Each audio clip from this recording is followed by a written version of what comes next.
Assalamualaikum warahmatullahi wabarakatuh. Waalaikumsalam warahmatullahi wabarakatuh. Salam sejahtera untuk kita semua.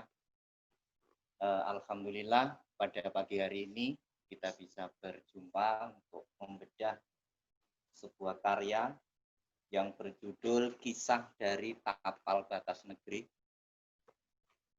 Tapi sebelumnya saya ingin memberikan apresiasi dulu kepada Gen B, bacanya Gen B atau Gen BI ya? Gen B ya, generasi baru Indonesia ya. Baru Indonesia ya. Saya kira ini wadah yang mungkin belum sangat populer di masyarakat ya. Tapi kami menaruh harapan besar, terbukti hari ini bisa menyelenggarakan kegiatan yang menurut saya ini sangat berkelas, sangat berkelas. Dan alhamdulillah saya sendiri ini di belakangnya BI ya, yang mensupport BI ya. Nah, kebetulan saya sendiri masuk di 23 penulis yang dibina oleh BI Pusat. Benang merah. Ya, jadi di BI Pusat. Dan dari Kaltara itu ada 3 orang. Saya, Dr. Ana dari ST Bultar, kemudian Dr. Margiono dari UBT. Kami sering disupport BI keliling Indonesia itu untuk diajari cara nulis.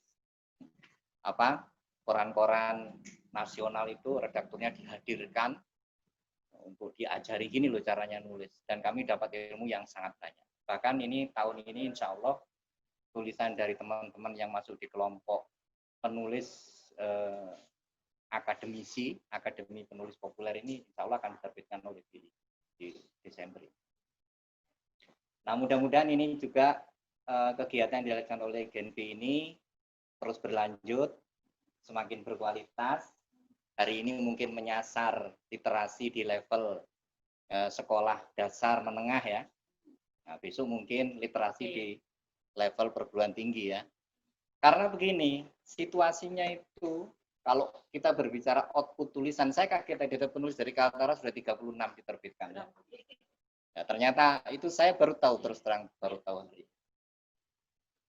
Pandangan saya selama ini sebagai akademisi ketika di kampus itu nyaris dunia literasi itu nyaris kering gitu. Nah, sekarang mulai dibasahi kembali oleh Gen B. Mudah-mudahan bedah buku ini akan menjadikan satu apresiasi, menjadikan satu dorongan bagi penulisnya juga. Ternyata ini sudah dibedah di tingkat nasional ya, Bu. Nah, kita malah terlambat ini yang kita punya kan. Nah, bagi penulisnya dan juga bagi pembacanya.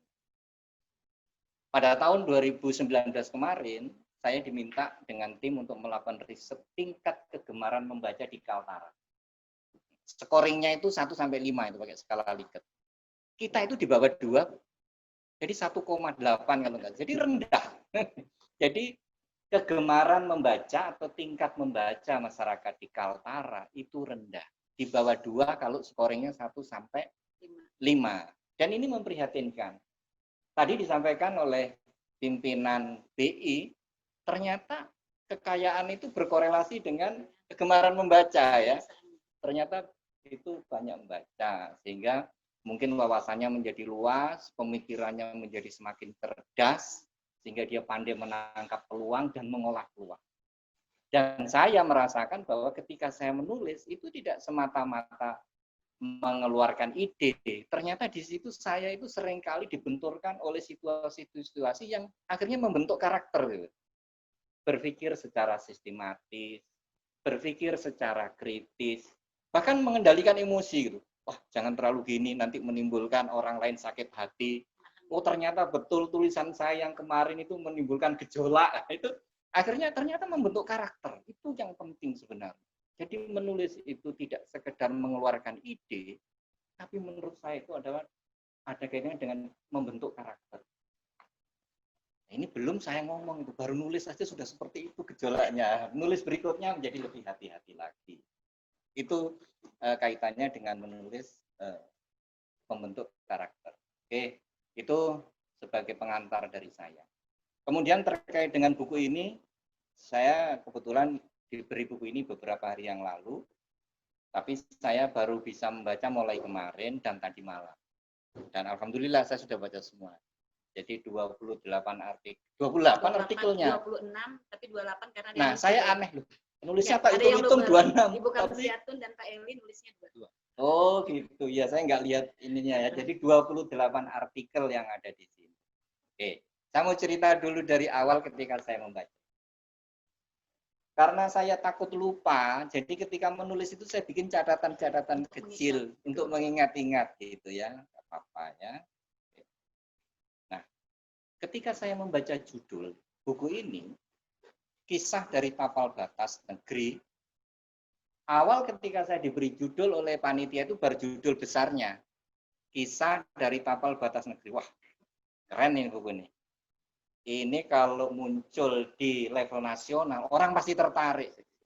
Ada apa di batas, di tapal batas itu? Seperti apa di tapal batas? Itu menimbulkan orang ingin tahu lebih jauh dari judulnya saja. Itu kalau orang di luar Kaltara. Nah, kalau saya kan di dalam Kaltara, di mana Kaltara ini adalah provinsi yang berbatasan langsung dengan negeri lain, dengan Malaysia. Nah, ketika saya membaca judul itu, kesan saya, oh ini akan menceritakan seputar kisah di sekitar batas negara antara Malaysia dan Indonesia. Itu bayangan saya pertama, karena saya berada di Bulungan ya. Mungkin tidak menceritakan Bulungan gitu kan.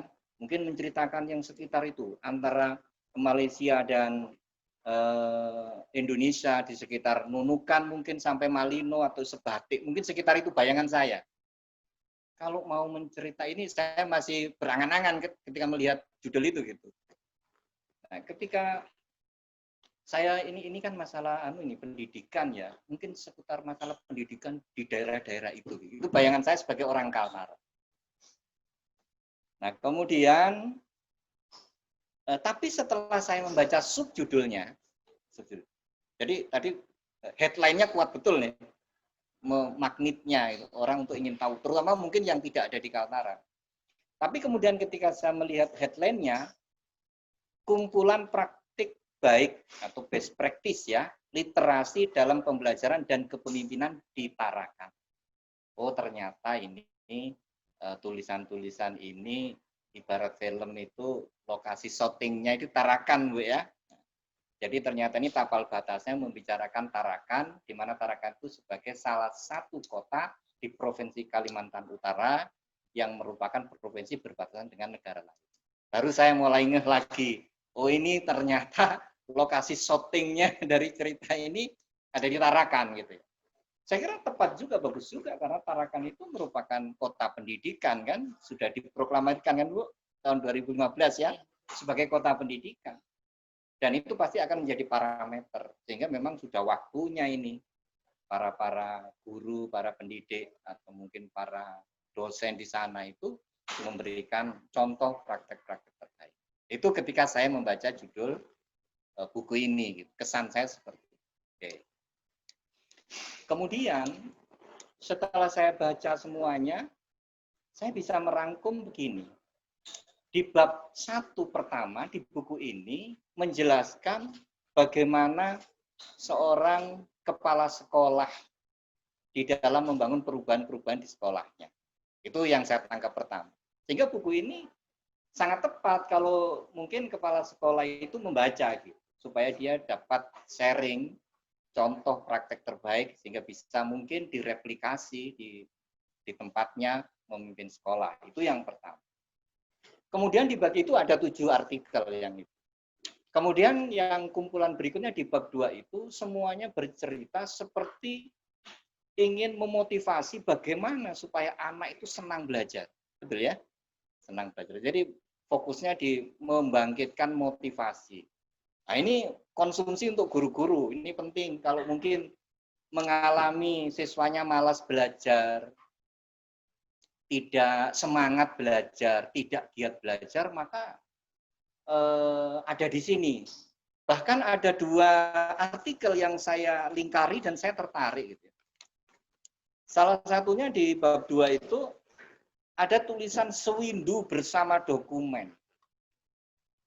Awalnya judul ini nggak begitu apa sih gitu ya. Tapi setelah saya baca sewindu bersama dokumen, ternyata sang guru tadi itu melakukan eksperimen sampai 8 tahun. Sampai 8 tahun, Bu. supaya dia bisa menemukan bagaimana cara belajar membuat anak-anak itu senang belajar, itu ternyata 8 tahun. Satu proses yang cukup panjang, yang cukup lama. Mungkin ini bisa menjadi artikel ilmiah sebenarnya kalau dilengkapi dengan data-data yang tidak sekedar cerita begitu. Itu bisa menjadi salah satu artikel ilmiah yang diterbitkan di jurnal ilmiah. Karena eksperimennya 8 tahun. Tahun pertama kejadiannya seperti apa, tahun kedua sampai 8 tahun. Nah, yang membaca kan enak, tinggal ngambil hasilnya hari ini. Oh, ternyata seperti itu. Nanti di bukunya itu Bapak Ibu bisa itu mendalami. Kemudian ada juga yang kedua yang saya tertarik juga di bab 2 ini, mungkin bagi guru-guru ini penting juga ya. Karena saya selama ini ngajar kan di perguruan tinggi ya. Saya itu setelah baca ini semua, saya bayangkan kalau saya suruh ngajar di sekolah dasar itu enggak sanggup saya. Enggak sanggup itu. Betapa harus menghadapi anak-anak itu totalitas dengan seluruh emosi kita gitu. Ya, menghadapi anak tidak, kalau orang-orang dewasa atau ini ngajar S2 enak sekali gitu kan. Mereka sudah sangat hormat ke kita, mereka sudah tahu bagaimana cara belajar yang baik, tinggal kita mendorong saja. Kerjakan ini, lakukan ini, kita dampingi, kalau belum mana. Kalau anak-anak kan tidak bisa. Kalau dia nggak mau, ya nggak mau. Sehingga guru itu harus mengeksplor bagaimana dengan sentuhan-sentuhan kasih sayang, sehingga menjadi anak itu menjadi tertarik. Nah, itu. Nah, ada judul di sini kurikulum 2013 dengan kue mendut gitu. Nah, itu judulnya menarik juga loh. Ternyata ada satu topik gitu ya, atau tema yang sederhana, yang agak sepele, tapi kok bisa menjadi sesuatu yang menarik. Ternyata dengan berpraktek kue mendut tadi itu, dalam kurikulum K13 ini, yang saya baca ini, ternyata bisa untuk mencapai beberapa tujuan pembelajaran. Ini yang saya pahami di sini ya. Saya kira kalau Ibu pasti sudah paham betul ini. Ini kekaguman saya gitu. Ternyata dengan praktek kue mendut tadi, dia bisa belajar mulai dari tujuan pembelajaran untuk bahasa Indonesia, kemudian tujuan pembelajaran untuk matematika, menghitung dan segala macamnya itu, tujuan pembelajaran untuk misalnya pendidikan kewarganegaraan, dan kebersamaan, dan sebagainya. Bahkan beberapa pelajaran yang lain itu bisa ternyata dengan itu, sehingga tujuan-tujuan pembelajaran yang sebenarnya itu sangat ideal, itu bisa ditempelkan dan dilekatkan dengan mudah kepada anak-anak dengan melalui membedah kue mendut tadi itu. Nah, ini juga menariknya. Mungkin nanti yang membaca ini bisa terinspirasi, oh berarti ada kue-kue yang lain gitu, yang merupakan kue lokal sini gitu. Ini kebetulan kue dari Jawa, ini orang Jawa Tengah yang cerita ini. Nah, yang dari Kaltara ayo dimunculkan dengan apa?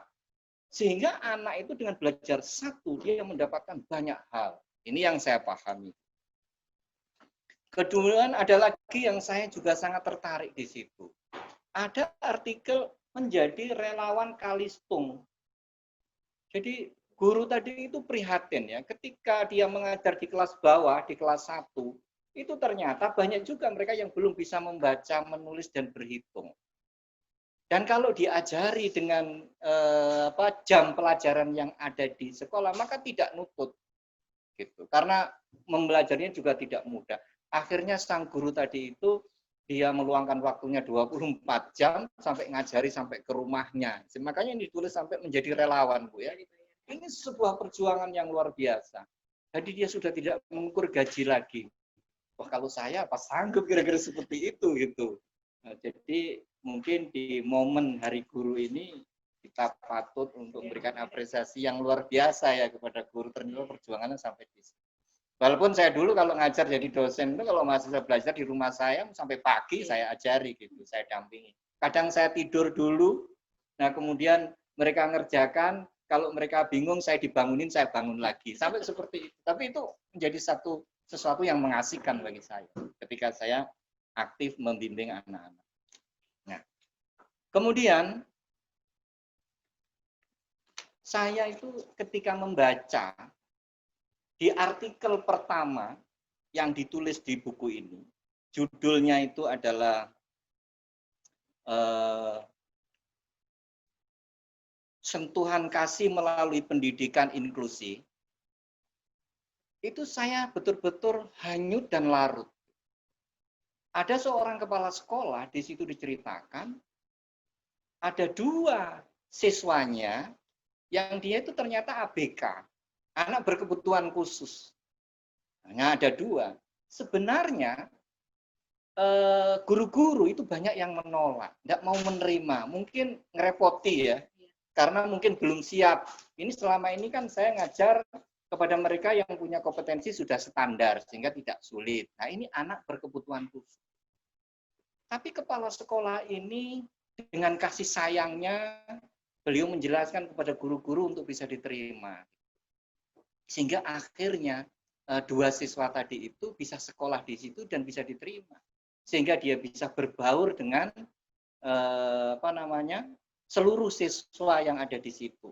Ya, teman-temannya semua juga diberitahu bagaimana cara cara bergaul dengan temannya yang ABK itu. Dan ABK anak yang ABK ini juga mendapatkan perlakuan khusus. Kenapa awalnya beberapa guru menolak? Karena ternyata anak tadi itu sering membuat persoalan sehingga bertengkar gitu. Mungkin karena dia tidak agak beda dengan teman-temannya kemudian dibully. Nah, karena dibully kemudian dia marah gitu. Sebenarnya dia tidak salah. Ini menurut saya konsep inklusi seperti ini sangat bagus supaya kita tidak mendiskriminasi anak-anak kita. Siapapun yang mau sekolah silakan. Bahkan anak-anak yang mungkin kompetensinya di atas rata-rata, dia juga perlu bergaul dengan teman-temannya yang berkebutuhan khusus tadi. Bagaimana sih berteman dengan orang yang punya kebutuhan khusus? Sehingga ketika di masyarakat dia tidak menjadi eksklusif gitu. Tapi dia punya empati gitu terhadap teman lainnya. Begitu saya membaca satu artikel ini, saya langsung tertarik ke berikutnya. Ini pasti ada inovasi-inovasi lagi yang ada pesan-pesan hebat yang ditulis di dalam artikel ini. Jadi saya larut, perasaan larut, kemudian pikiran saya dan hati saya menjadi terbuka, dan saya akhirnya terus saja ingin baca, sehingga membaca ke artikel berikutnya. Itulah beberapa hal yang saya kira sangat menarik dari buku ini, dan tentu ini recommended sekali kepada tidak hanya kepada guru-guru untuk bisa mereplikasi best practice dari 28 tulisan di sini, walaupun ada beberapa tulisan itu yang hampir sama gitu ya. Cerita tentang best practice untuk membuat lingkungan sekolah bersih itu ada sekitar 3 artikel gitu kan. Nah, tapi paling tidak ada lebih dari 20 praktek baik yang bisa direplikasi dan menjadi inspirasi untuk dikembangkan di sekolah-sekolah. Tapi menurut saya, rekomendasi ini mungkin perlu didorong juga tidak hanya guru atau mungkin kepala sekolah atau tenaga non-kependidikan di sekolah-sekolah, tapi semua stakeholder. Semua stakeholder harus memahami hal ini. Oh, seperti itu. Karena selama ini sekolah kan juga ada komitenya, ada wali murid. Nah, komite ini kan dari beberapa tokoh masyarakat kan yang punya kepedulian kepada sekolah itu terlibat. Itu sebaiknya dia tahu ini. Sehingga bisa menjadi inspirasi untuk membuat inovasi-inovasi baru di sekolah itu, sehingga proses belajar mengajar capaiannya menjadi lebih baik. Kalau saya, karena saya sudah membaca semua ya 28 artikel dalam buku ini, dan 28 artikel di dalam buku ini merupakan best practice, praktek terbaik yang sudah dicoba di sekolahnya masing-masing. Oleh karena itu, saya recommended ini bisa segera dimiliki oleh para pendidik atau para stakeholder di lembaga pendidikan untuk membaca isinya dan mereplikasi di tempatnya masing-masing. Syukur bisa menjadi inspirasi dan menghasilkan inovasi-inovasi baru yang lebih baik lagi, sehingga pendidikan di Kaltara akan lebih maju. Saya kira begitu. Selamat membaca. Saya kira singkat begitu saja dari saya, ulasan saya, karena ini sangat banyak sebenarnya. Terima kasih. Wassalamualaikum warahmatullahi wabarakatuh. Waalaikumsalam.